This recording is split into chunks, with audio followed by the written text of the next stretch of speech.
Bickley and Marotta. Bickley and Marotta Mornings. Arizona Sports. The local sports leader. Bickley Blast. At peak popularity during the Monty Williams era, Suns fans began to infiltrate opposing arenas. Now it's usually an army of one. A guy yelling at Luka to get on a treadmill in Dallas, or that young kid going viral in Denver, or Tyke Lee, as Vinny called him.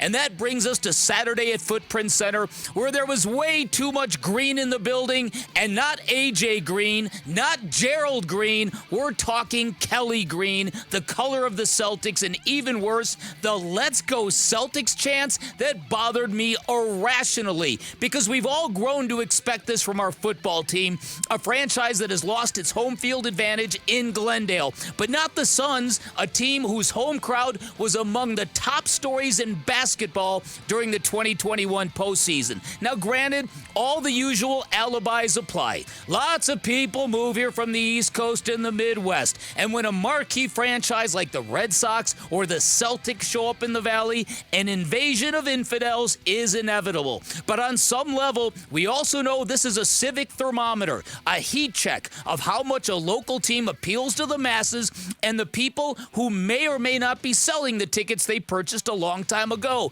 where the shine and the desire to be in the arena, powering your team to victory, has worn off just a little bit. And so Saturday night was more than an expected loss. It confirmed my hope over the stretch run of the NBA season that the Suns can somehow find the lightning and the thunder that directly speaks to Valley fans, compelling them back to Footprint Center at all costs, including return on investment.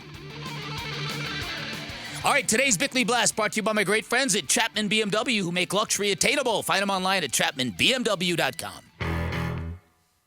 Oh, here we go. Saturday night, me Wicked and Sully, hard. we got tickets to see the Celts in Phoenix. It was wicked lit. It was like we were at a Dropkick Murphy show. Well done, Vinny. It smelled like chowder in the arena.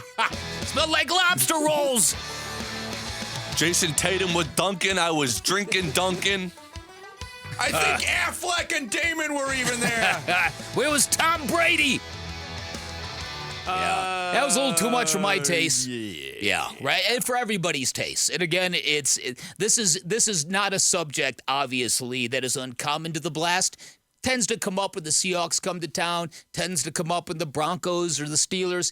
You don't want to see it at Footprint Center, a place that has been such a great vibe for many, many years. Yeah, it's weird. I was thinking a lot about this. And being in the building on Saturday, it was overwhelming. It was like Laker fan takeover times 2. Mm-hmm. And I get pretty sick to my stomach when it happens with the Lakers. Mm-hmm. The Celtics come to town once a year.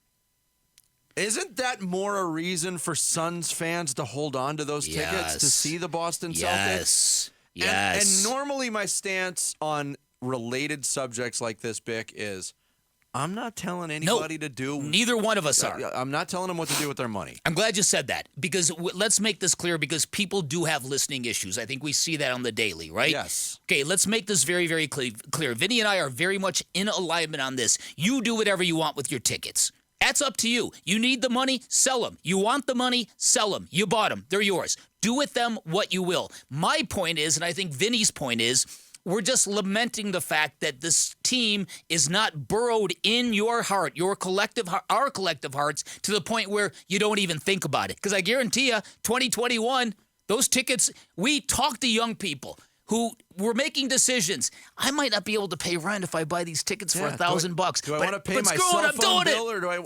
It'll change if they make a run. Yes. But I think this is different from conversations we've had in the past. And if the Cardinals are 3-10 and they got a home game against the Seahawks, and there's nothing but that annoying shade of neon green at State Farm Stadium, it's somewhat understandable.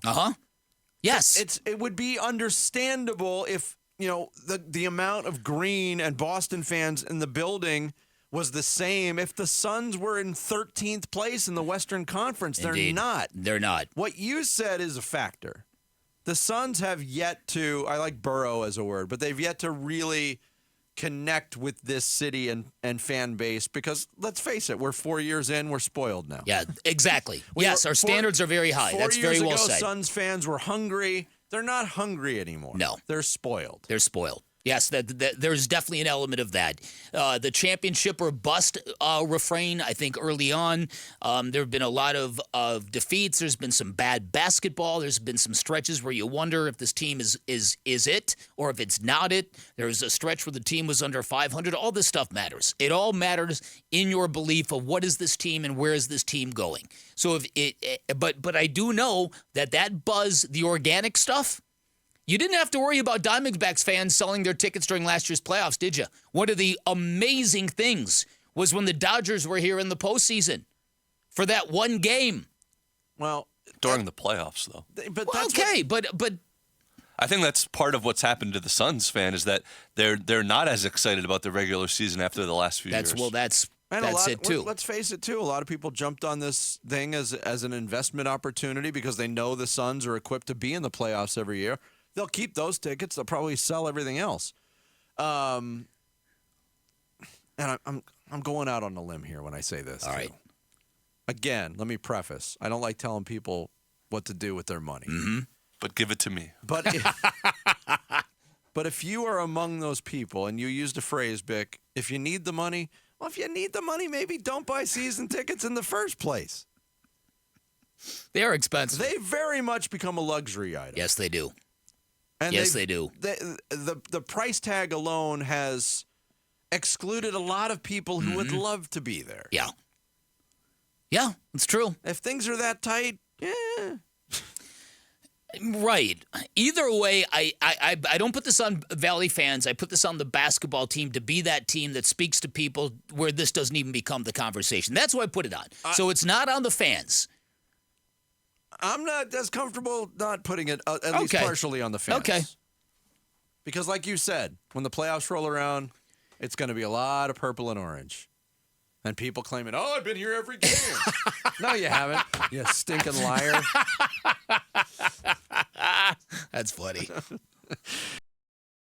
Thanks for watching Bickley and Marotta. Click to see the latest Bickley Blast and hit the button in the middle to subscribe to Arizona Sports.